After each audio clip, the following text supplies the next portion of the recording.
Hello, everyone. The news channels today appear to be either utterly fucked up or just adorable. This is the adorable one. MSNBC. Really, guys? You have to ask the question? You really have to wonder whether Putin will use this against Ukraine? He's already doing so. Come on. You're a news channel. You've been around for a while. You have been reporting on Putin for a while. Get your shit together. Francis Emmanuel Macron was a little bit more forceful on the subject when basically he said it was very cynical to turn this tragedy against the people of Ukraine who have nothing to do with it. But again, what do you expect from Putin? Remember, this is a guy who came barging into another country and then said he had the right to do so because.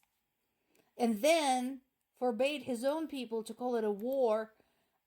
And now he allowed his own people to call it a war.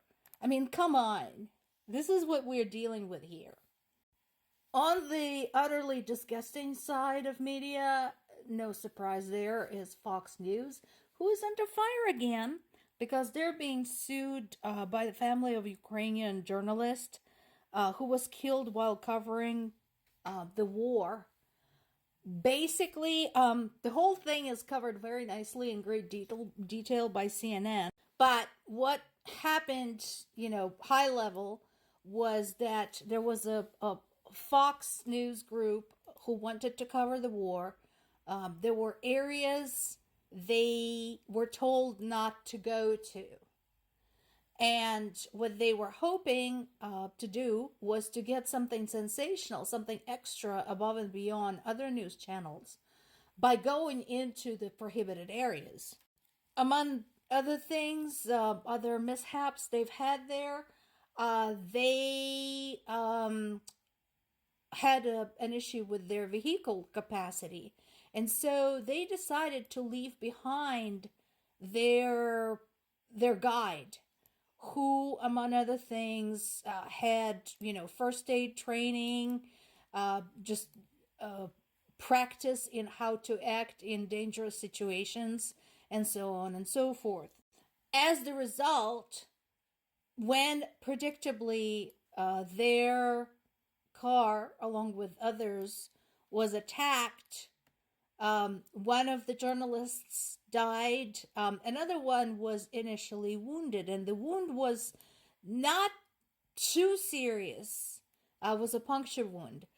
Had their guide been with them at the time, he would have been able to help out because, like I said, he had training. Unfortunately, they left the man behind. And so the other journalist died as well, bled to death, basically.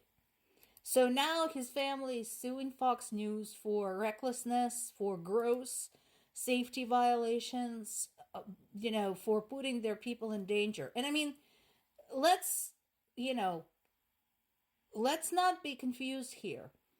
We get it that, if we want to get news, if we want to get coverage from dangerous areas, we're going to send journalists there. But, when people fighting the war are telling you, don't go to thus and such place because you're going to get killed, you probably should listen.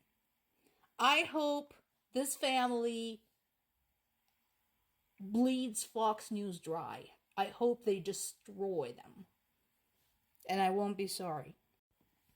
Meanwhile, EU government appears to be serious about tapping frozen Russian resources to help Ukraine. They're working actually on a multi-year plan to bring this about. And again, the amounts we are talking about are not great when dealing with wartime, but it's better than nothing. In addition, as I mentioned yesterday, many political scientists and historians are pointing out at the mood in EU and NATO.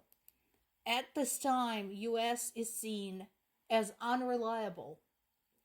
And so, all of you who are whining about, oh, we can't give money to Ukraine because we are starving.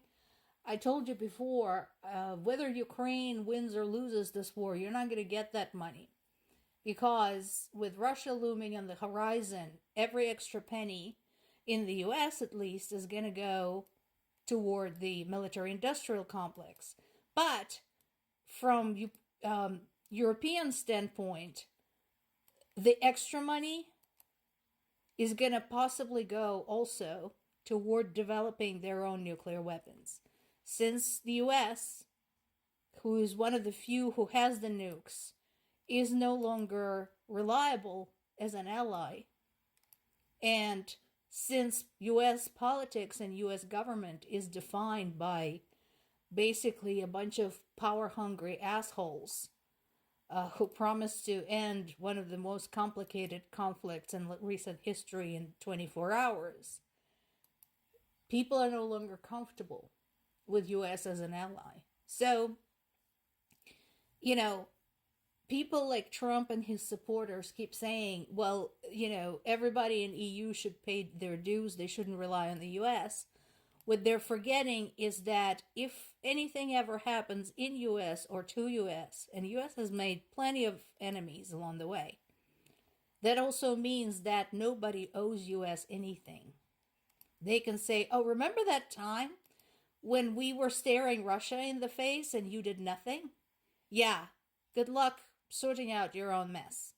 So there is that. And like I said, there is a very high risk of the whole nuclear non-proliferation effort basically going out the window.